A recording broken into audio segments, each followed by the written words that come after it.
Today I want to give some advice around the ideal grazing covers to turn cows into and the logic behind why we graze the covers we graze. So if I just bend down here and take a look into grass on this paddock here, if we look here, this is a cover of 1400. It was measured last Monday, and a very simple way without any measurement tools or anything is to take a clump of grass and pull it out of the field and say there's one fistful with the base of it there and the second fistful. So when you have two fistfuls of grass and there's a little bit sticking out on top, that's the cover of 1400.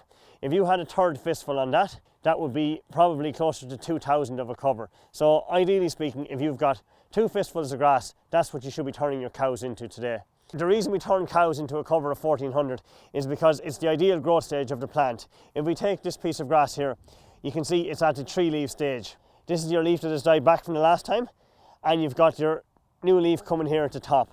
And the next time it'll be this leaf that'll die down and you'll have a new leaf coming here.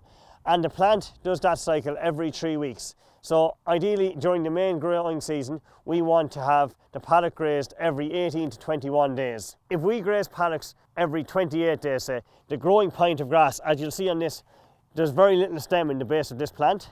If we left that grow for 28 days as opposed to 21 days, the stem in the plant will become longer. You'll get poorer grazing out by the cows.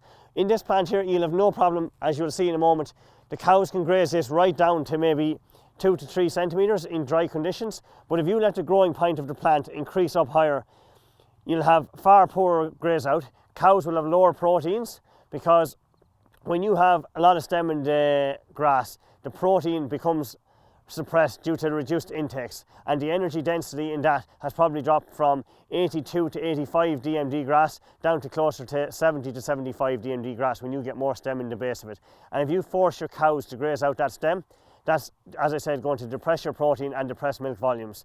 Then if we look at maybe another piece of grass here where we've got a shorter grass, when you've got low cover, say less than 1,000, 1,100, those light covers of grass, you're going to have cows not being able to eat enough grass to fill themselves. So again, you'll have a restricted output of protein and milk volume, and also you'll have low butter fats, because although you don't want the fibre to build up too much in the grass, you want enough fibre that the cow is ruminating and chewing her cud enough. So if you're going into those low covers of 900 to 1000 kg dry matter per hectare, you're going to have poor fibre in the diet and you're going to have very low butter fats, and that will be a problem for cows as we move into May and grass starts growing rapidly and the rotation shortens maybe down to 14 to 16 days.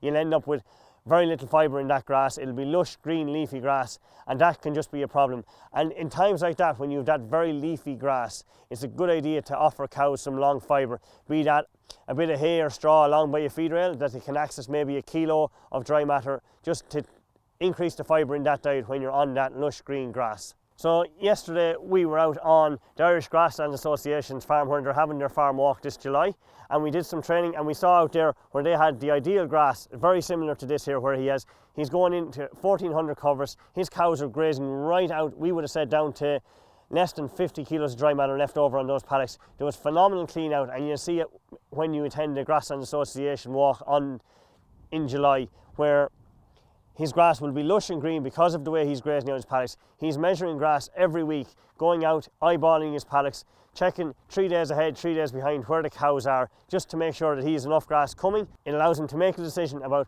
the grass that he grazed 3 weeks ago is heavy enough to target cover of 1400, but also what he grazed 3 days ago, that it has started to regrow.